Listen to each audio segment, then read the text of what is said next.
may our distinguished participants today. My name is Henry Barlow, and for those who don't know us, I would like to make a quick introduction to the CEO Action Network, or CAN, and our collaborator, Climate Governance Malaysia, or CGM. The CEO Action Network, or CAN, is a network of CEOs representing around 45 leading companies across 20 priority sectors in Malaysia, including Sime Darby Plantation, working to address sustainability. Climate Governance Malaysia is the Malaysian chapter of the World Economic Forum's Climate Governance Initiative, founded in 2019, and comprises non-executive directors from leading enterprises in Malaysia. Businesses are the leading emitters around the world, and this series of RT engagements with key government ministries and civil society is the private sector trying to play our part, and more specifically, this initiative is led by directors and CEOs. Collectively, our focus is that companies play their part in increasing their climate and sustainability ambitions. Companies can make a huge difference in the fight against the triple crisis of climate change, biodiversity, and pollution.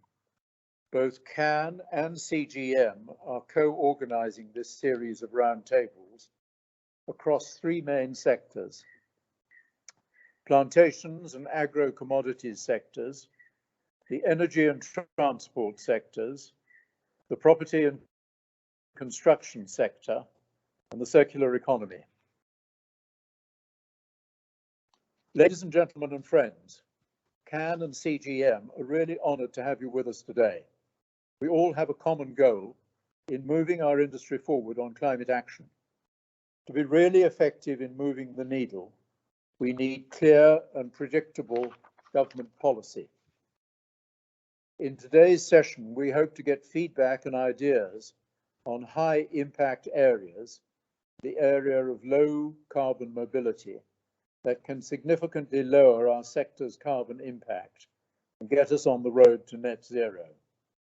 Out of this, CAN and CGM will prepare a report to government suggesting how we could collectively contribute towards a more ambitious mitigation and adaptation efforts in light of the climate emergency. This report will be timed to be submitted in the run-up to November's COP26 conference in Glasgow. More generally, we want to play our part in building a whole of society, all of government engagement between stakeholders. For today, we are particularly pleased to have the support of our panelists: Puvan Selvanathan, founder of the Bluenumber Foundation, Dr. Surina Ismail of IOI, Olivier Tichit of Musim. The conversation will be skillfully moderated by Dr. Gary Theseira. I would also like to thank him, he comes from MGTC, for helping us organizing this series of roundtables for the plantation sector. I'm very confident that with the excellent panelists we have with us and with your input, we will have a rich exchange of ideas today. We thank you all for investing your time with us today. Now, may I pass this session over to the moderator, Dr. Gary Theseira, who is going to start this roundtable session. Thank you. Thank you so much, Dr. Henry Barlow. It's always a pleasure having you open these for us. So, ladies and gentlemen, welcome. Very good afternoon to you. And as you well know, we are here for the Plantation Sector Roundtable engagements. There will be two sessions this afternoon. The first of which covers monitoring, reporting, and verification, and the second one this afternoon will be optimizing resource use. Allow me to introduce very briefly our distinguished speakers this afternoon. The first is Mr. Puvan Selvanathan. He's the founder of Bluenumber, as Dr. Barlow said. He's an expert in business and human rights, sustainability, risk management, and digital equity. He was formerly a UN special mandate holder on business and human rights at the UN Human Rights Council in Geneva, and head of the Food and Agriculture section of the UN Global Compact in New York. An architect by profession and with an MBA, as well as a doctorate in corporate sustainability.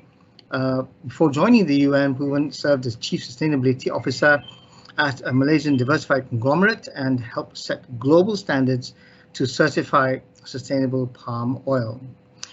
You can begin sharing your slides, Mr. Puvan. The floor is yours. Thank you, Gary. Thank you also to Dato Henry. It's lovely to see so many friends, former colleagues on this call. I'm happy to be able to, present an introduction to this session and then to get into the weeds with the discussion. So I've put together a few slides to begin or to frame the context of what we're going to be talking about. I know MRV generally is going to go into, let's say, a lot of percentages and dashboards and those things. But if you are not already aware, these are slides that reflect the position from the last 30 days. This is Oregon in Northwest America, 22nd of June. This is Westphalia, about 300 or 400 kilometers from where I live in Munich. In the Rhine. This is the Rhineland. Any of you who have been to Germany will realize that this is not usually what it looks like. It's actually quite different. This is Jeonju, 20th of July. This is Maharashtra, 23rd of July. This is New York last week.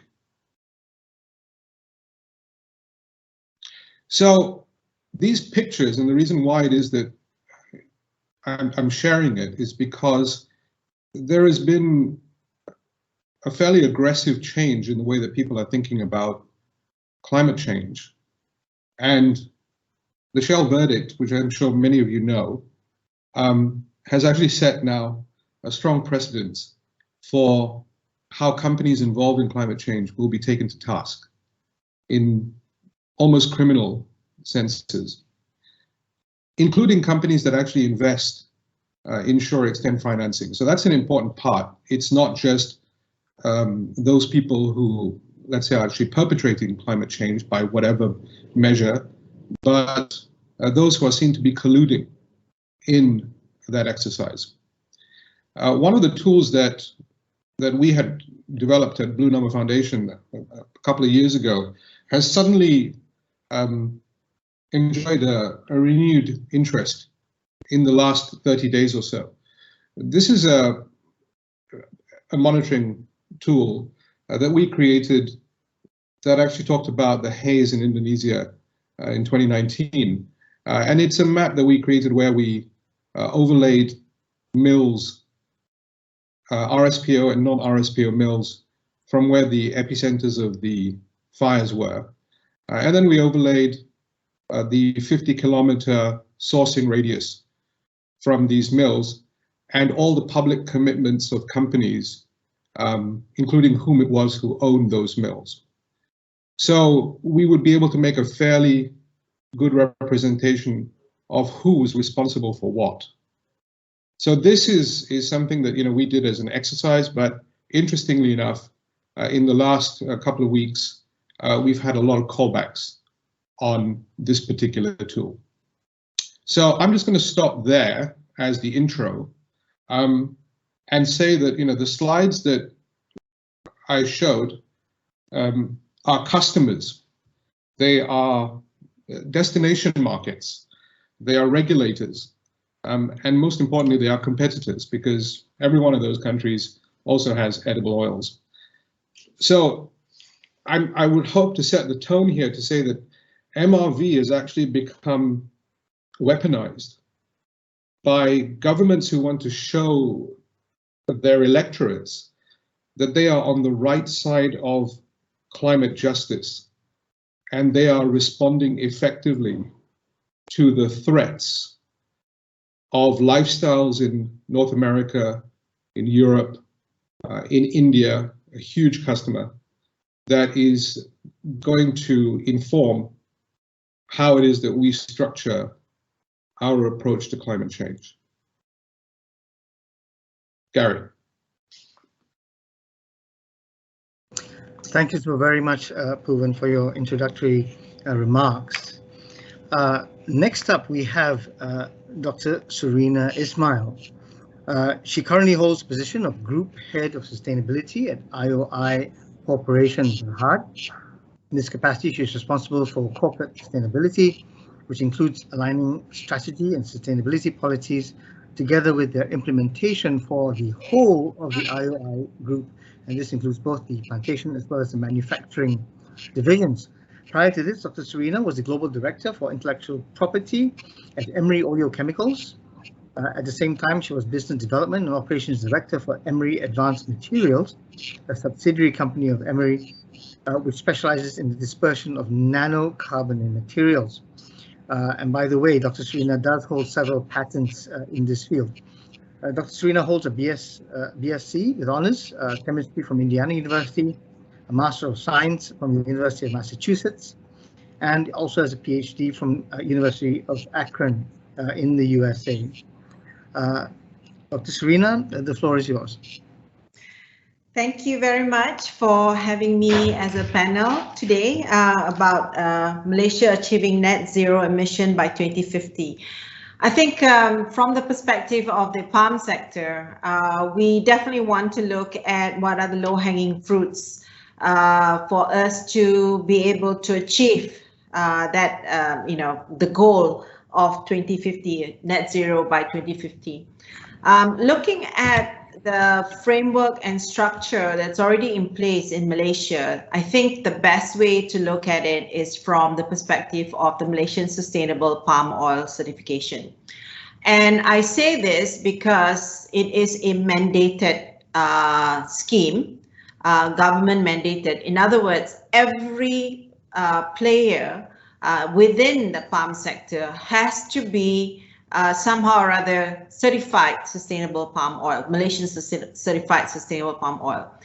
In that sense, then there are criteria or elements that you're required to adhere to, which is about sustainability, not just on the environmental, but also on the social, as well as the governance side. Now, granted, the elements and the criteria in the MSPO is different than say the RSPO, the Roundtable Sustainable Palm Oil. But the uniqueness of the Malaysian Sustainable Palm Oil is that it is involving every sector player within this sector. So this is important because you're looking at not just the big players like the big companies, big growers, but also the smallholders. You're looking at the independent growers. You're looking at the mills, independent mills. So what is unique about this is since all of them are mandated and they're going to be certified and they are going to be audited, this allows us to monitor the progress of how we address sustainability. And one of the aspects of sustainability, I think that is obviously going to be addressed is on the issue of environment and of course related to climate change. And we should take this advantage to insert requirements that would help this whole sector to achieve the government's or the Malaysian's mandate to get net zero by 2050, if that's what we are looking for. And I think there are, different certification like RSPO that has already, that we can actually incorporate into MSPO, like for example, how do we measure GHG emission in a very methodical, systematic way? Because it's all about implementation. From my experience doing strategy is that making the strategy is it's actually quite simple as opposed to the implementation of the strategy. And I think here, having this goal of reaching net zero by 2050, it's a lofty goal, and we need to make sure that the steps are being put in place in a very systematic way to achieve that goal. And we have already the framework, the structure to do that. As an agriculture-based company, it was very important for us to also incorporate circularity. And actually, circularity is very much incorporated within the palm sector. Now, at IOI, for example, we have what we call the 7 R's of circularity, where we start out with rethinking the way we approach our sustainable operation, and then to repurpose. We look at recycling, reuse, recover, recycle, reuse, recover, and repair. All the units of our operation. So, for example, in looking at how do we reduce GHG emission, we can incorporate the use of biogas or methane capture on our palm oil mill effluents. We can also repurpose the biogas to run our mill. So this is all part of circularity that's already been practiced. And I think what we do need now is capacity building within the sector, so that these best practices can be shared not only amongst the bigger players, but also amongst the smaller players, because the contribution of GHG emission is very, very high, not just among the big players, but also amongst the small players. So I think this is one of the ways in which we can go ahead and look into certification as a means for us to achieve our net zero goal within our country. Thank you. Thank you so much, Dr. Surina. By the way, if the chat is open and the listeners have any questions, we would welcome your questions. You've heard 2 of the speakers so far during the session. We'll hear from one more. But if you have any questions you would like to direct to the speakers, perhaps you could put them in the chat, and we'll try to address them to the speakers.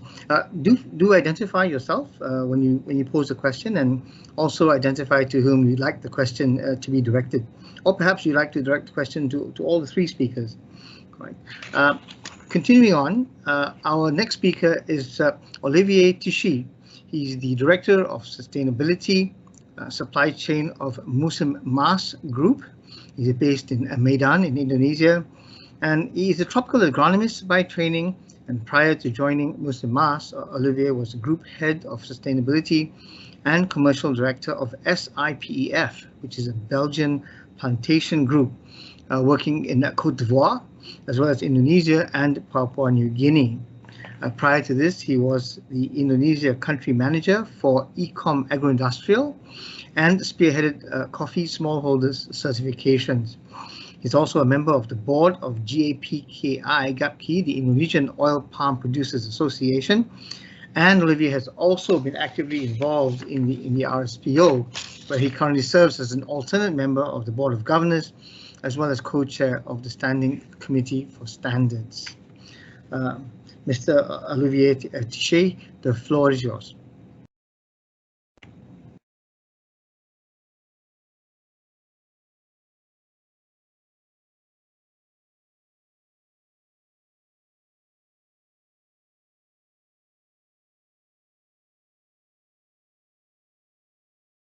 Would the Secretariat be able to unmute Mr. Olivier?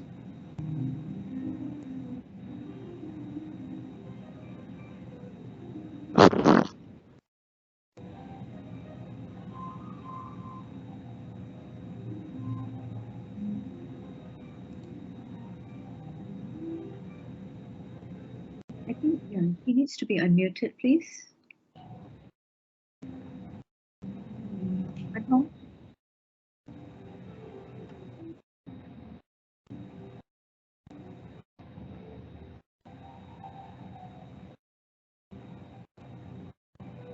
Hey, sorry, I'll change the setting for.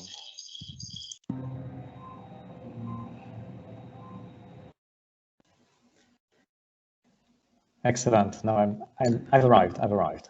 So I'm the one from further apart. Oh no, Puvan actually, you're the one who comes from further apart. So thank you very much for inviting me today.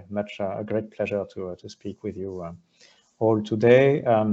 So I'll speak with a lot of humility. I'm based in Indonesia, and our company in Malaysia has a small footprint. We have a refinery, but no plantations or no big field operations.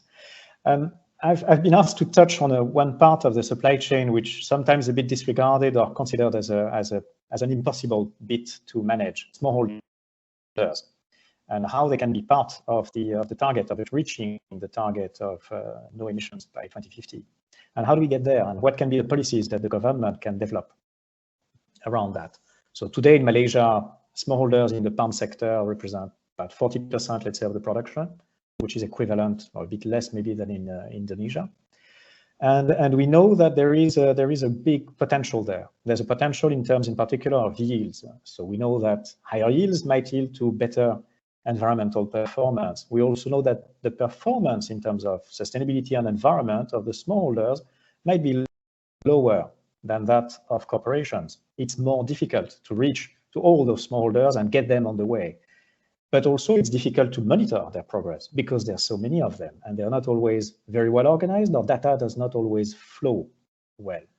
So how do we reach out to them? So I believe we have to look at the supply chain. And in the supply chain, you have obviously the smallholder, but then you have possibly a cooperative, and more often than not, you have a middleman. And then you have the industry. And the middleman is not the most beloved actor in the supply chain. They can be seen as either unimportant, they're only carrying things from A to B, or they can be considered as having a negative impact because they obfuscate the supply chain, they make it complicated to reach to a smallholder, they might manipulate prices, or they're seen as such, they impact negatively the quality. They're not really the most loved actor. And yet, I think this is where there is something to be done. And I think this is where also the legislator has to look. How do we use the middleman? Because we like it, we do not like it. There are middlemen today, they were yesterday, and they will still be here tomorrow. And we know the smallholders are the big potential we need to tap, in particular for a long-term target. We have a bit of time to manage the situation. So let's look at the supply chain and how do we deal with the reality, which is middlemen have a function to fulfill. What can we do? How do we integrate them in the bigger goal of emissions? It seems completely out of their scope. Well, I would argue slightly otherwise. We have to add what I would call environmental value, if you want, to the middleman. The middleman has a very specific position and a very special position. He or she is close to the field, close to the producer, and hence close to the data. And I think this is where we have to look at the middleman as a potential positive part of how we can monitor and report on emissions, not only on the actions that can be passed through the middleman, but also what the middleman can bring into the system and how it can be used into contributing to better reporting at the regional level, at the national level. And so I believe there is something to be done there by the regulator on how do you integrate the middleman, and not just keep him out, but integrate him fully, make him more responsible for certain points, also give him possibly certain advantages, or at least manage how the middleman is contributing. There might be special licensing to be provided that might give certain advantages to the middleman, but also certain obligations. And so we integrate, we have to effectively make use of what we're given, and the middleman is a given today and tomorrow. And so how do we do that? I think I will not give solutions for the Malaysian context, but I believe there are things to be looked into, like I said, potentially some specific licensing, but definitely how do you integrate in the data flow the middleman? It can be the point of contact between the small producers and the government in the bigger scheme of things, if you want. So I think I'll leave it at that. I lost a bit of time at the beginning, but I think I'll leave it at that, and we can maybe look a bit more into that in the discussion. Thank you.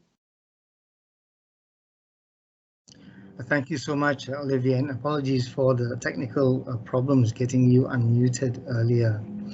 All right, there you have it, ladies and gentlemen. We've had three extremely eminent speakers who have come from slightly different directions on this issue of measurement, reporting, and verification. It's already very gratifying to see questions already coming in on these issues. But I think to begin with, perhaps we have a question here from Mr. Robert, who says, or who asks, who is actually the intended user of any MRV system? While we have MRV systems developed for the industry, developed for government, how do you see the role of MRV for the stakeholders, in particular the private sector stakeholders? Would you be willing to take this question, Puvan, to begin with? Sure. Well, I mean, I think MRV systems, depending on the nature of the system, would have specific target users. I mean, as Olivier and Surina have both mentioned, there are aspects of, let's say, deep industry knowledge that would be required in order for you to understand the meaning of how a particular MRV output is contextualized. So let's assume that most people don't have that ability to understand the difference between, a carbon emission or circularity or a scope 3 GHG. So all of these things actually are, well ingrained within what we understand as language. So I think we have to be wary that whatever information is being put out by an MRV, I would assume that it will be used to deliver onward a claim. And it's that claim, whom are you making the claim to, that is more important than the actual MRV itself, I mean, the tool itself. Now, by and large, the claim is going to a consumer. So I would say that any MRV tool that you're using, at the end of the day, results in a claim to a consumer. So if it's not credible to a consumer, then we have to question the validity or the value of that tool. Perhaps if I could follow up a little bit on the line that you've taken. Earlier you mentioned that in some cases MRV is sort of being quote unquote weaponized. Perhaps you'd like to delve a little deeper into that particular area before I pass this question on to the other panelists. Sure. I mean, MRV is a double-edged sword. Once you start opening up your concession areas, and then, you would be able to see where fires are started. Once you start opening up your supply lines and your intermediary traders, you can see who is handing off what to whom. Once you start showing, which boats you are putting things onto, traceability, for example, is as significant a weapon in the wrong hands or in the right hands, depending on where it is that you're looking from. So that's what I mean by weaponization. Every single piece of data that you put out there, especially the ones that seem to obfuscate or make claims that cannot be evidenced, those are the ones which are the most easy to weaponize. Thank you so much. Going over to Dr. Surina. From the IOI context, I'm sure that IOI already is involved in monitoring, reporting, and verification. I'm sure you have the sustainability reports. How far should corporate entities go in disclosure when it comes to these areas? Is there such a thing as too much, because then it begins to expose vulnerabilities, perhaps? What's IOI's take on it? That's a really good question, because I think what is important is your audience. What is it that they want to know? And I think that is, as a responsible corporation, we need to share with them to ensure that they understand what are the problems we are facing, what are the challenges, what are the achievements that we have achieved. I mean, you're right, sometimes too much information just, confuses the audience. So what is most important is that your information should be, well backed. It is science-based, it's fully documented, it can be verified, and it can be fully understood from the perspective of the audience. So I think from that perspective, it's really important for you to be transparent, because that gives assurance to your consumers, to your audience, that you are doing the right thing. And sometimes it's also about what is right for the corporation, what is going to benefit both the corporation and the audience. So there must be a balance of the information that you give, because sometimes too much information can also confuse the audience, and instead of educating it a different perspective can come up. So I think this is where good judgment in terms of what is going to help the industry, that's the kind of information that should be brought forward. And I don't think that the idea of keeping it quiet makes much sense, especially during this social media technology. Thank you, Dr. Surina. And while I have you on, there's a question here from Adam from Malaya Collective, who asks, what are some examples of the means to achieve zero emissions by 2050? And in your case, that would be implemented by IOI in this case. Could you provide some example? Oh, yeah. I think as an agricultural-based company, there's so many things that we can do to help Malaysia achieve that. And one of the things that we need to do is to ensure that we, subscribe to the no deforestation. I truly believe that right now the idea is for us to actually increase the land use yield that we get from our plantation. So in other words, instead of producing 6 tons of oil per hectare, we can increase it to 10, 12 tons. And that means for that 1 hectare, we are not, clearing additional hectareage. So that's one of the things. So this is where technology comes into play. The other thing is, how do we make sure that our operation incorporates circularity, as I mentioned earlier. So for example, the fact that we use methane capture on our palm meal effluents to capture the methane that is emitted, and then to actually use that methane to run our mills, and thereby not using diesel, for example, to run our mills. So this is one of the ways in circularity can be done. There's so many more examples. We can also incorporate methane avoidance within our operation. So all this, actually, if you look at it, IOI is not the only palm company, oil palm company that's incorporating this, but other oil palm companies are also doing the same thing. So as a sector, I think we have worked into circularity a lot longer. Only now it has been articulated as a word called circularity, but this is something that we have been practicing for quite some time. Thank you, Dr. Surina. And by the way, I'm going to come back on this because as you've mentioned, there's a great deal of potential for these things, and that they're already beginning to be implemented by some of the major players in the industry, and indeed even some of the progressive minor ones. But what we'd really like to find out is for those who are not implementing them, what are some of the barriers that lie between us and achieving that 2050? And I'm going to come back to the panelists later with a question on, or rather with request for suggestions on policies on how to move forward. So think about that. And in the meantime, I'd like to give the floor to Olivier.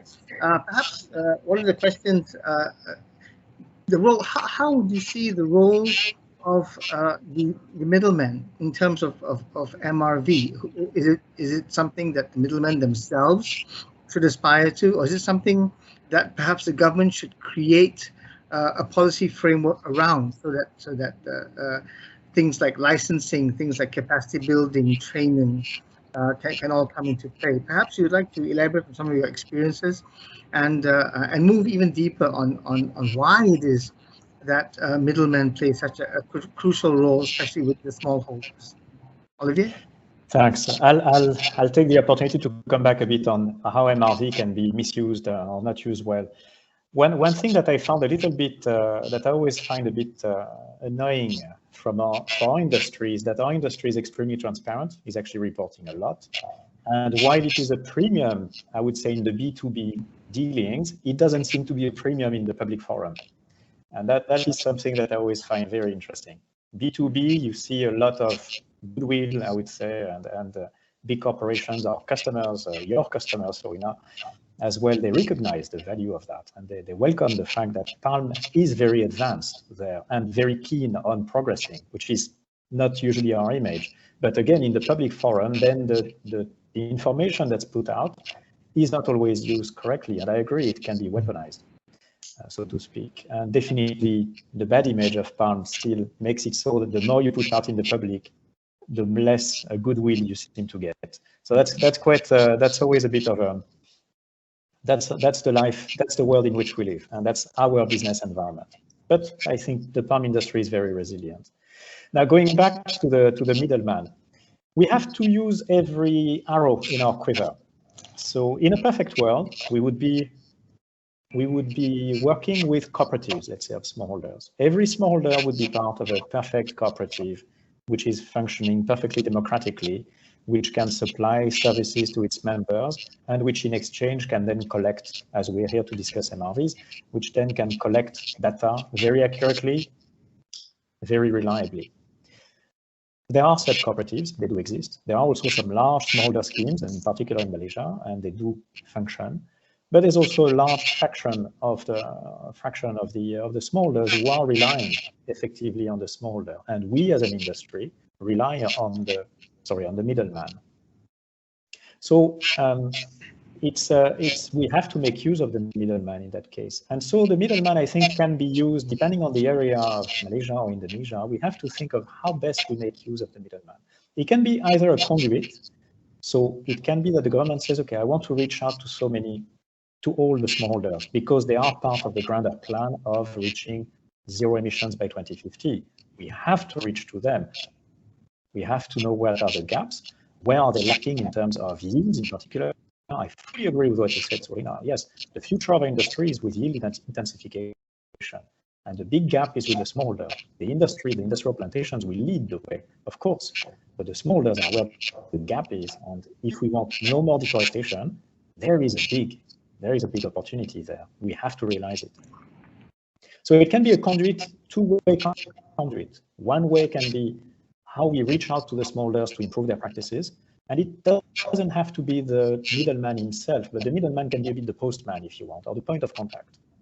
And in exchange, the data flows back. I think so you have to integrate those middlemen in a sort of network. It has to be thought quite systematically, how you integrate them in some sort of network, which has a platform, an internet platform, that allows for the collection of the data. I think Malaysia can be a bit ahead there because the smallholders are better registered than in some other countries. So you can have a head start there. How do you use that to a better effect is something to be determined. It can be quite local initiatives, it can be national initiatives, but it has to eventually, the data has to flow back in a centralized, organized manner so that it can be used to see where the gaps are and where the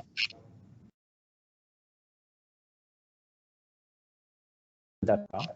You will not have the information. Without information, you cannot make claims. You need to have those claims, and they have to come through a systematic effort. So that's how I would see it. That's how I can see the role of the middleman and how the state regulator can then rely on the middleman to achieve its goals. We cannot do without, and going directly to the smallholder might not be very practical, and going through the administrative venue, the administrative channels might not be the most efficient. Tap on the business. The business has to go on. So if you make it worth the while of the middleman will perform that function. So there must be something in it for the middleman as well, not just an addition of work. So the middleman has to become basically even more a service provider than it is today. I see there's a comment. I think I'm guessing who it is. And yes, it's true. It's like for the palm industry. Yes, the negative perception of the role of the middleman has to be changed. I agree. Look at them as service providers.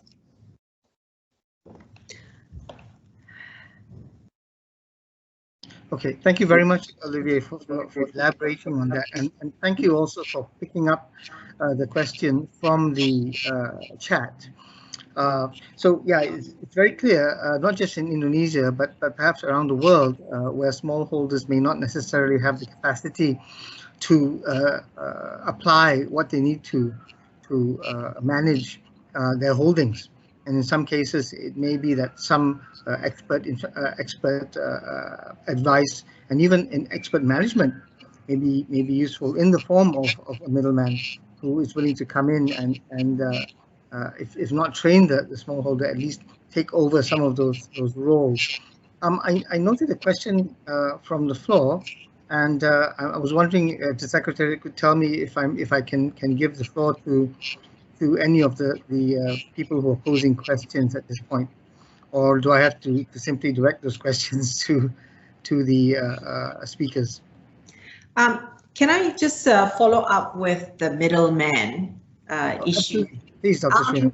Okay, so I think in Malaysia, for example, through the MSPO, where all the smallholders now are considered to be registered. So right now, I think about 80, close to 90% of the players are already MSPO registered.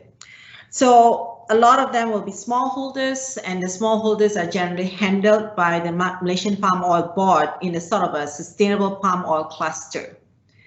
And as a cluster, they will be helped in terms of how to achieve the certification. So in other words, all the sustainability elements will be put in place. Now that's not going to be an issue. The issue is whether or not this is going to be fully implemented once you have adhered to this requirement.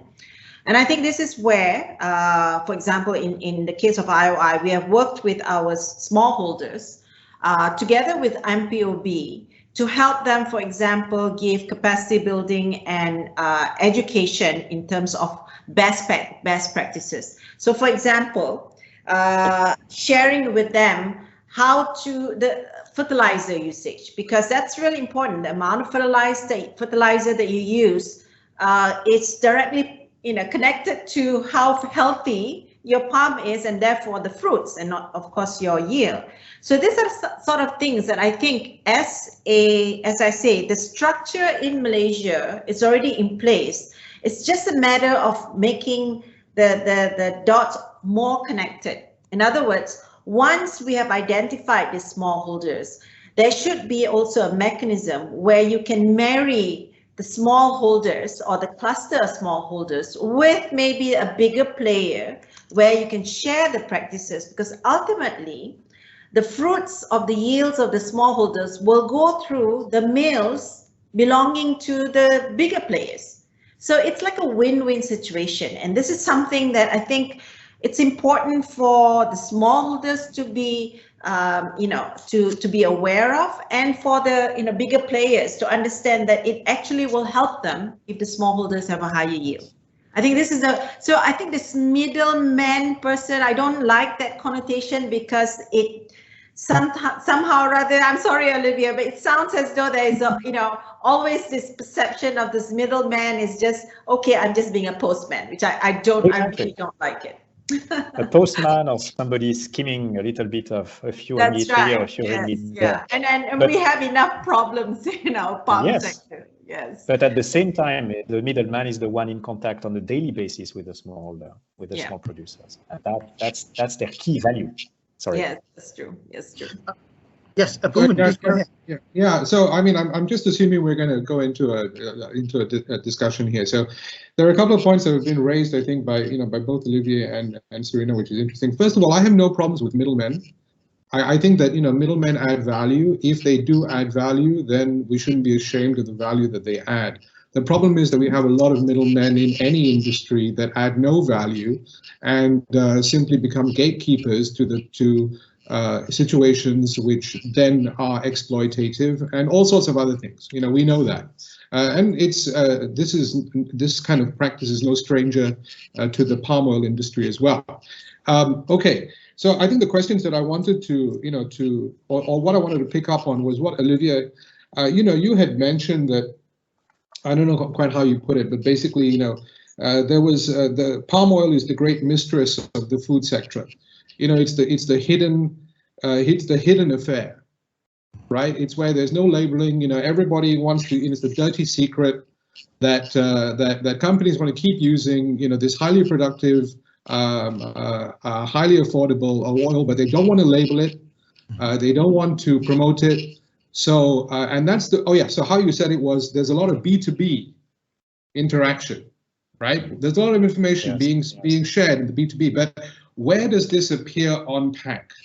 Which company, is going to stick its neck out and proudly say, we use palm oil? It's actually quite the opposite. We do not use palm oil.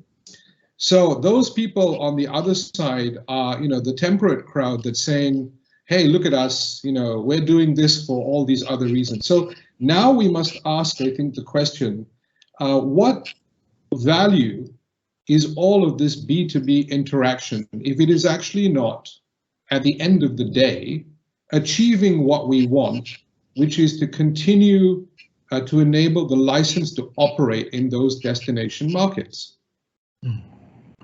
If that, there's literally no point in producing figures that nobody will see, or that will not be used onwards to assert a position as to why we are using this versus something else.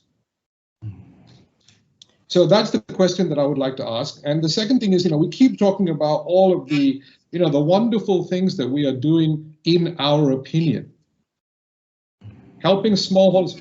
But again, we can say that these things are wonderful and they're great and we're doing all of these beautiful things. But what difference does it make if it does not actually appear to be the way that we are solving the problems? And so this is, I think this is the pertinent question. I so agree with you. And I think this is where communication is very important. I think this is the part where the palm sector is not doing a great job in it. And I can say that, for example, when it comes to what we have been doing, even our organizations like RSPO, for example, has not been, I think, effective enough in sharing this information, as well as the fact that there is no push for the shared responsibility of the supply chain down the line. And as Olivier says, it's B2B, but not B2C. And the problem is the B2C group is reluctance to highlight them. And I think this is where organizations like RSPO, for example, have now taken into consideration the shared responsibility of the downstream players to also share the responsibility of sustainability, as well as to articulate the sustainability measures that we have taken. And also, I think it's also important for our own organization like MPOC, for example, to come out with the kind of communication that should be shared at the international level for them to understand the difference between sustainable palm oil and palm oil, and the fact that there is no real alternative if you really, really are serious about net zero to sustainable palm oil. I don't think that you can compare that with soybean. You cannot compare with any other vegetable oil simply because of yield. And if you're serious about no deforestation, you're serious about making sure that you use the least amount of hectareage in terms of producing the food to feed the population by 2050, over 9 billion of them, then you should look at sustainable palm oil. It's all about the messaging. And I have to tell you that messaging from the palm sector is very, very poor. Let me follow up on that, sorry, very, very briefly. I'll turn around a sentence. I would say that we have to put our money where we want our mouth to be. Because if I look at if you look in Brussels, it's quite open how you can check who is lobbying what and who has how many full-time equivalent lobbyists present. Our industry, for all its power, is pitiful there. And I say that, my boss is going to, I'm sure I'm going to get scolded by many people if I say that. We have to face the truth. Truth is we do not have the lobbying power. So we have, I think, our governments on the producing countries, and forget for a minute that I'm French, but our governments on the producing countries are trying to do what they can. You have B2B, one-on-one, I would say bilateral and multilateral at two different levels, at the ASEAN level and the CPOPC level. And I think they're trying to take a reasonably strong stance there, and that has to be encouraged. The role of governments is they need the data, and that's where we can go back to the MRV. If we want to demonstrate how well our industry is doing, we need the data. And no, it's not going to be done overnight, because the industry we are representing starts from very far nowadays. But that's all right. We have long cycles. We are not there for 5 minutes. We are not going to switch to another crop next year. So we have the time. We will survive this. And like it or not, palm is still going to be there 25 years from now. There is absolutely no alternative, not for a great deal of humanity. So we will be there. How we are going to be there in 25 years is something we have to build. And we have to be humble. Yes, we know what we're doing well. And yes, we've been communicating it miserably. So, or at least not well enough. So we need to be stronger, but we need some ammunition. We need to have things to communicate. And that's why we need a strong MRV, I believe. I think if we focus on the emissions, we have to make our part of the goals set by the governments in terms of emissions. And our industry can play a big role there, not because we are such huge emitters, but because we can do things and because we have these long cycles. So good practices will continue paying back over the years. I think that's the great strength of our industry. It's very resilient. It has long cycles. It can commit to long-term activities, and that's our strength. But yes, we need to be strong in our messaging, and the governments have to be helped by the industry by providing strong data. And we need to reach out to the smallholders if we want to have the full picture. It's not only about showing how smallholders are happy and out of poverty and whatnot. No, we also have to do it for emissions. That will take a bit more work. But we need to have a strong message. Yes, I agree. And we're not winning. Like I say, I'm French. Believe me, I know a few things about how palm oil is not well received. It's ridiculous. And the arguments do not stand most of the time. But that's the only thing that's been said. I see that Puvan, you've raised your hand, and I'm going to give you the floor. But I also see that another guest has a question, and they've raised their hand. I'm going to give them the floor too. But before I do that, before I give the floor to Puvan, I'd like you to elaborate perhaps on this issue. We talked about governments perhaps not communicating well. We talked about, well, is it the role of the RSPO? Is it the role of the individual players? So my question to all three panelists is, whose role is it to put together the narrative of the palm industry, to make it clear that if the palm industry does not respond to the growing need for edible oils and oleochemicals in the future, that it's going to move into areas that are currently being deforested for corn, for soybeans, and like particularly in South America. So you know, I'll come back to this and give each of you a chance to answer whose role is it to play. Then I'd like to give the floor to Puvan, and then after that I'll give the floor to Mr. Krishna. Mr. Puvan, go ahead. Sure. I think it's the role of the brands. I mean, I find it very odd that you know, the lobbying and the promotion of an ingredient is being done by the producer of the ingredient rather than whoever is putting the packets on the shelves. Mm-hmm. You don't sell a BMW, you know, by the cars, the seat manufacturer or the dashboard instrument cluster manufacturer, or, you know, the seatbelt manufacturers trying to justify why you should buy a BMW. BMWs and car manufacturers they are the entire front end, and they are representing that the quality of everything which is within the vehicle has come up to their standards, and it's what they're willing to promote to their consumers as being best in class, and it's the reason why you should be doing it. I find it almost absurd that an ingredient manufacturer should have a lobbying position in Brussels. I mean, yes, as a trade, but you should just be lobbying on pricing. But when it comes to whether or not it appears on Casino's packaging, or whether it comes, on Unilever's packaging, the first person you should be looking for is, well, why are you using this stuff if you don't believe in it or you're not prepared to talk about it? Thank you so much, Puvan. All right, we're going to go to some of the questions we have coming from the floor. I'd like to give the floor now to Mr. Krishna. Secretary, can you give Mr. Krishna the floor? Your question, Mr. Krishna.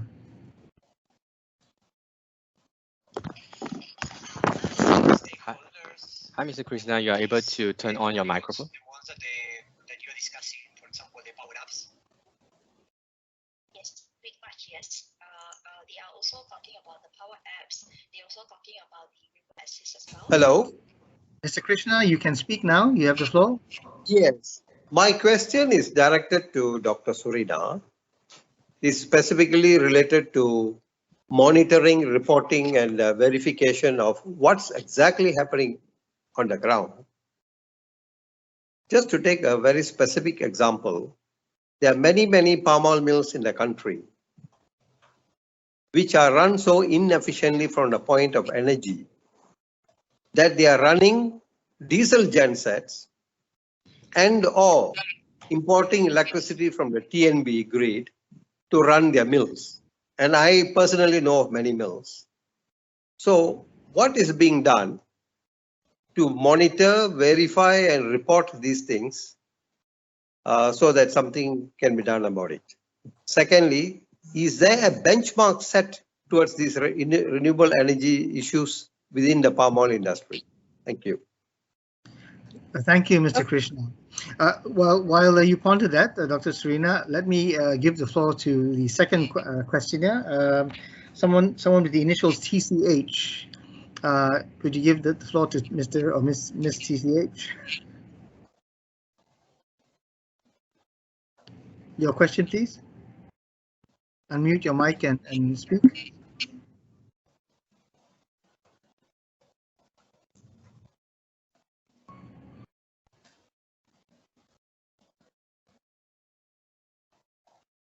No, should we try the third person who's raised their hand to ask a question, Mr. Adam? Mr. Adam, could you ask your question now? Secretariat, could you give the floor to Mr. Adam?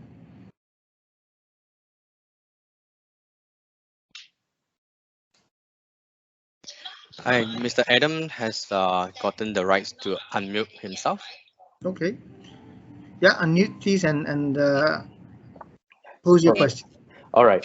So my name is, once again, my name is Adam. I'm from the Malaya Collective.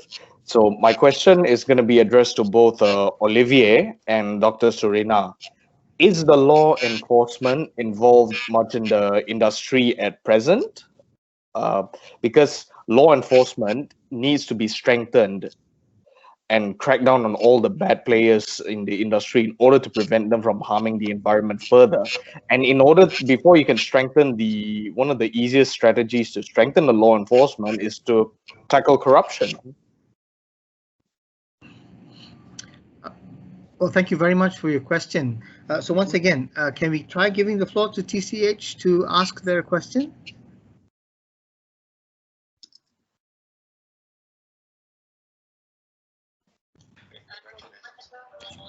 TCH has the rights to unmute himself. Yes, TCH, please go ahead with your question.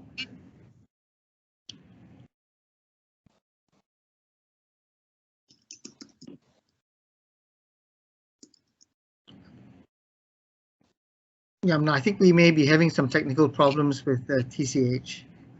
By the way, Puvan, is that an old hand or have you raised your hand again? Actually, my hand has not been raised. Well, it is. Oh, weird. I didn't do that. Sorry. Right. It's a shame we cannot hear Teo Cheng Hai because I'm sure he has He says Okay, he cannot unmute. let me then go back to my question to all three of our panelists about whose role it is to change the narrative. All right. You partially answered if you said the brands, but perhaps Surina and Olivier would like to weigh in on this. I agree with Puvan saying that the brands have the responsibility, because ultimately they're the one who's going to be selling it to the direct consumers, right? Having said that, I also believe that other players need to also stand up with what they're doing. So I think governments of Indonesia and Malaysia, for example, we are a big producer, a big exporter of palm oil, and therefore they too need to be involved in the messaging. And the same with the growers. But ultimately, you're right. In order for you to change mindset, it has to be the broad majority, which is the consumers, and the brands are the ones who are directly in touch with them. And this is why I said that there needs to be a more shared responsibility for the downstream players to also take this torch of sustainability, and and of course all the points related to it. So that's my take to it. Yeah, so perhaps we should begin putting out lists. Governments should begin putting out lists of brands that are actually using palm products. So we should be proud of it, and we should make that disclosure. I don't know. What about you, Olivier? What do you think? Actually, I think making a list. Okay, I'm a very mild person usually, and so knows very well in the working group. But nonetheless, yes, making a list, at least it would be nice to have a show of support that is more public than just in the business community. I think, yes, the consumer-facing brands or companies, they are the ones who know how to speak to the consumer on top of that, not us. So they should participate as much as they can. There's a lot of, and I understand that sometimes they say, oh yeah, but it's only X% of my product. So I don't have in the package, I don't have the space. Fine, but it's also the leading product in terms of sustainability at the moment, in terms of size, and it's also the most attacked. So I think it's critical to then communicate and show that, yes, you are using, what do you have to be ashamed of? In particular for companies which have high sustainability commitments, what do you have to be ashamed of? On the contrary, showcase and say, yes, there is progress being done, and no, palm oil is not by default bad. There are many good things to say about it, and we can explain. I think, Puvan, you mentioned that as well. Say why you're using it. There's plenty of good reasons, technical reasons, economic reasons, possibly, and in certain cases also because you know that you're having a positive impact in the field because of the way your supply chain is organized. So there's nothing to be ashamed of, and that's something that sometimes is a bit difficult to stomach. But the companies also have difficulties, like I said, because they have maybe 25 ingredients in one product, and I say, well, why should I talk more about palm and not about the other one, which is 1% more than palm? Mm-hmm. Well, if I could suggest that there is probably a more insidious rationale there. As long as they don't talk about the fact that you're in the product, they can substitute you. So as soon as something else comes along, it's easy to change people whom you don't see. Once you come out of the closet, then you have to support the issue. So that really is why I believe that the brands, if their brands do not take a stand, then the opportunity, as soon as there is a substitute that exists that does not pose and offer all the risks that palm oil does, that's it. That's going to happen. So perhaps one of the things we could do is actually get local brands that market overseas to begin doing this, to begin identifying that for example, lauric acid or any of its derivatives, for example, are in use in detergents and hand washers and things like that. Perhaps could Dr. Surina now address the question from, I believe it was Mr. Krishna, and then after that after that go straight into Adam's question, and then I'll pose Adam's question to Olivier. So looking at palm oil mills, you have to be profitable. And if you do not practice profitable best management practices, you're going to close down. So if you are not efficient in your utilization of energy, and you definitely will not be profitable. And the mill industry is a very competitive one. So I think it's not a matter of, you know, anyone monitoring. If you're inefficient, you're not going to last long. That's the bottom line. So I think most mills, in order to be profitable, try to practice circularity, and a lot of them do. And I think this is where also I think if governments were to come in with incentives to promote circularity. So for example, you know, uses of biomass to run your mills, the use of biogas where you can do methane capture.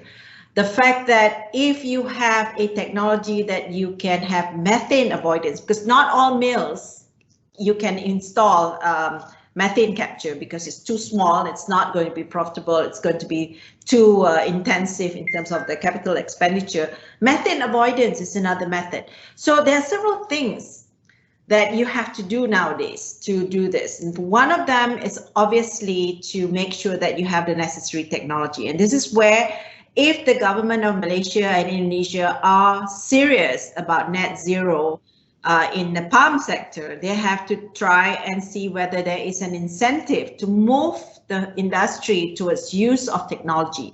And there's still a lot of technology that they can still use. Now, in terms of smallholders, definitely it's going to be more difficult for them to do it. And this is where we need to also work together. And this is where the governments can work through, say, the clusters, the MPOB clusters, to help the smallholders. Because ultimately, if the smallholders cannot be high yielding, and it will come to a point in which it will be bought over by the bigger companies. So I think that's the way it would probably go, because you know, you're going to have problems trying to run a lot of the small. At least this is what I see in Malaysia. So I hope I've answered most of the questions, because it's kind of like quite some time ago. About GHG emission. How do we? So if you're an RSPO member, your GHG emission actually is being audited under the palm GHG, because that's part of the new principle and criteria requirement. And I think this is something that we can also spill over into MSPO, because if you're serious about net zero, you need to have a methodology that is science-based to calculate your GHG emission. And this is something that if you're an RSPO member, you could probably share it with the MSPO and use that kind of technology, that kind of methodology to do that kind of measurement. Yeah, because that's what we do. Yeah. Olivier, your take on the question? Sorry, well now I forgot the question. Okay. I was reading the. I think it was about law enforcement. Law enforcement. Okay, maybe I will, as we're a bit running out of time. Do you mind if I pick also if I link that to one of the questions which is in the chat? Let me do it this way, perhaps. Yes. You are right. We are running out of time very quickly, and so what I'd like to do really is then to sort of blend your answer in with your closing statement. So, and particularly with respect to policy recommendations. So we'll take Olivier first, and then we'll go to Dr. Surina, and then after that to Dr. Puvan. Yeah, that's perfect. That's where I wanted to go anyway. So law enforcement and how legislation can contribute to MRVs, in that case to zero emissions. I think it has to be blended in. If you make it only about a law about how you look at emissions, it will not be enough. I think it's time to really rethink how the whole supply chain functions, how the whole business environment of palm functions, and how the data flows. I think, like I said, I think Malaysia has a bit of a head start there because of your organization, because of the way MPOB, indeed, like you mentioned, Dr. Surina has been registering the various players. So I think you will have a head start there. Has to be used quite cleverly, I think, to make sure that the flow of information is as efficient as possible. And so it might mean using the middleman in that case, which I know is not the instinctive thing to do. But we have to be practical. I think it's time to show that the industry is extremely practical on how it tackles. So the law has to be enforced. Yes, enforcement of the law has to be on multiple levels. But if we want to support the industry and achieve a goal of zero emissions, we have to think of how we collect the information in the most efficient manner and how we make those contact points, the various contact points that we will need. So I think the legislator has to look into that. What is the real organization and not perpetuate just an administrative process. So that's how I would keep it as simple as possible. Thank you. Thank you, Olivier. Dr. Surina? Thank you. Okay, so I just want to follow about the laws and regulation. The palm oil sector, at least in Malaysia, is one of the most regulated industry. We have over 200 laws and regulation that we have to follow and adhere to, and this includes the DOE, the Department of Environment. You know, you have your land titles, everything. So I think in terms of laws and regulation, we are very regulated. I mean, you look at housing, for example. The Housing Act has been in place in Malaysia for the palm sector a lot longer, I think about 20 years plus, compared to what has been just introduced for the manufacturing sector. So this is a kind of environment that we have in the palm sector. Now, looking at the Malaysian sustainable palm oil, I think it's really important for us to really stress that we have the structure and framework in place. It's just a matter of making sure that this framework is done in a very, very systematic and strong manner. In other words, the MPOB must play its part to help to mandate, to make sure that the whole sector is in play, because you know, if for you for the palm sector to have an impact for the for Malaysia to achieve the net zero, they must work as one sector. So just to give you an example, I think this is something that has been shared very kindly by Puvan, that Malaysia, the MSPO has about 450,000 members, while RSPO has 3,379 members. All right, and we produce about 20 million tons of palm oil compared to 174 million tons. Compared to 12 million tons from RSPO. So our impact is already there. So I think Puvan's information was very, very important to see that we can make an impact, but we must make sure that this is done and done properly. In other words, the monitoring, the certification, the verification process must be done in a very, very transparent, open, and something that can be verified. I think then we can really make a full impact towards this net zero that we are aiming for. I think this is how I will end. Thank you, Puvan, for your information. Thank you. And Dr. Puvan, can you take us home on this? Enforcement. I agree that there are lots of laws on the books, but I would say that almost every company and actor knows how to get around those. I would say that enforcement is, poor at best and criminal at worst.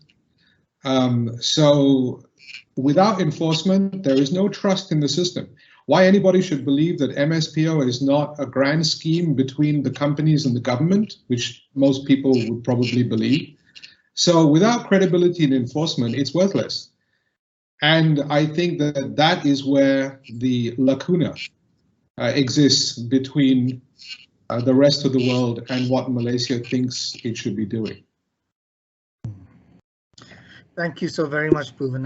And I have three more things that I need to take care of. The first thing is to apologize to those who have raised their hands to ask questions. We are out of time, and we have a back-to-back session, which is actually supposed to start in another minute.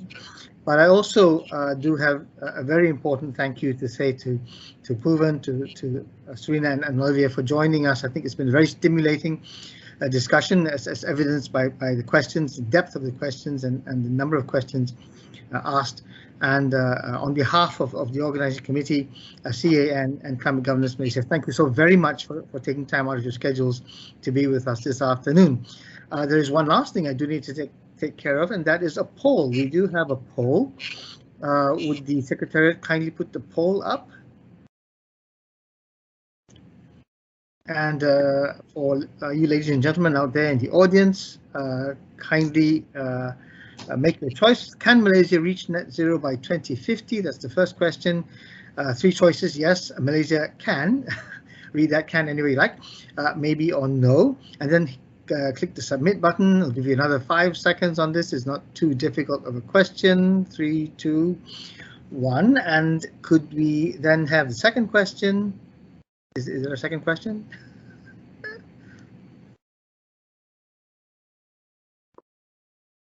No, Dr. Gary, there's just one. Oh, there's only one question. All right.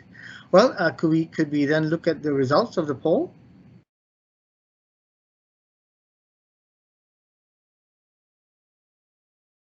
So we didn't really do a before and after. This is sort of an after, but let's look at the results.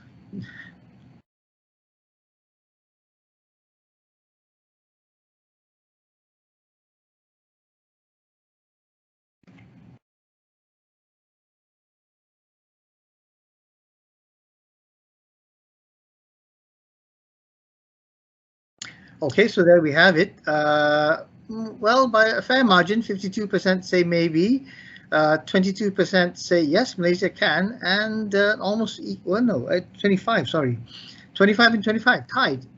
No, we cannot be net zero by 2050, and yes, Malaysia absolutely can. So, well, it's a square in the middle. So we'll look at what the poll results say after the next session. Once again, ladies and gentlemen, thank you so much for spending the first part of your afternoon with us. Do stay on for the second session, which is now, of which we're actually two minutes late for, but I'll see you on the other side. Once again, a great big thank you, Henry as well, Dr. Puvan, Dr. Surina, and Olivier Tichit. Thank you so much. Have a good day. Thank you.